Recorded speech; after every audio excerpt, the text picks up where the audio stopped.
Passengers and polish.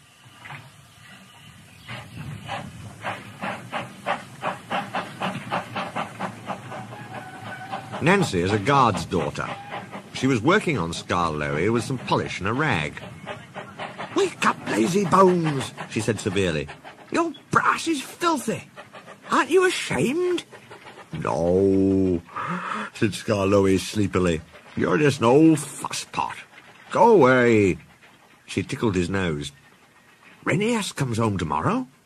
Don't you want to look nice?" Skarloey woke suddenly. "What? Tomorrow?" "Yes, Daddy told me. I'm going now." "Nancy, stop! Do I look really nice? Please polish me again. There's a good, kind girl." "No, who's an old fusspot?" laughed Nancy. She gave him another rub, then climbed down. "Aren't you going to polish me?" asked Duncan. "Sorry, not today. I'm helping the refreshment lady this afternoon. We must get the ices and things ready for the passengers on Skarloey's 2 o'clock train. Never mind, Duncan. I'll give you a good polish tomorrow." But Duncan did mind. "It isn't fair," he complained. "Peter Sam gets a special funnel. Sir Handel special wheels. Passengers get ices. And I'm never even polished." This, of course, wasn't true. But Duncan liked having a grievance. He began to sulk. That afternoon, a message came from the station by the waterfall. "One of Skarloey's coaches has come off the rails. Please send some workmen to put it right." Duncan was in steam, so he had to go. "All this extra work," he grumbled. "It wears an engine out." "Rubbish," said his driver. "Come on."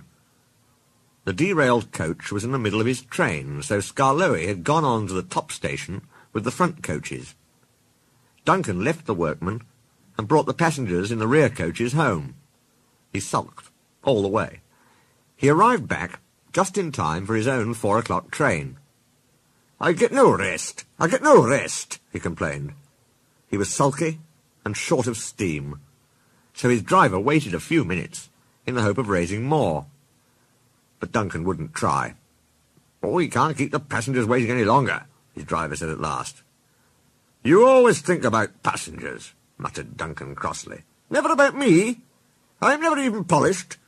I'm overworked, and I won't stand it." He grumbled away, brooding over his wrongs. Duncan made heavy weather of the journey, but at last they reached the viaduct. This is long, high, and narrow. No one can walk on it when a train is there. "Come on, Duncan," said his driver. "One more effort, and you'll have a rest and a drink in the station." "Keep your old station," said Duncan rudely. "I'm staying here." He did too. He stopped his train right on the viaduct, and nothing his driver or fireman could do would make him move another yard. Skarloey came from the top station to haul Duncan and his train to the platform. The passengers were very cross. They burst out of the train and told the drivers, the fireman and the guard what a bad railway it was. Skarloey had to pull the train to the top station too. Duncan wouldn't even try. The thin controller was waiting at the shed for Duncan that evening. He spoke to him severely.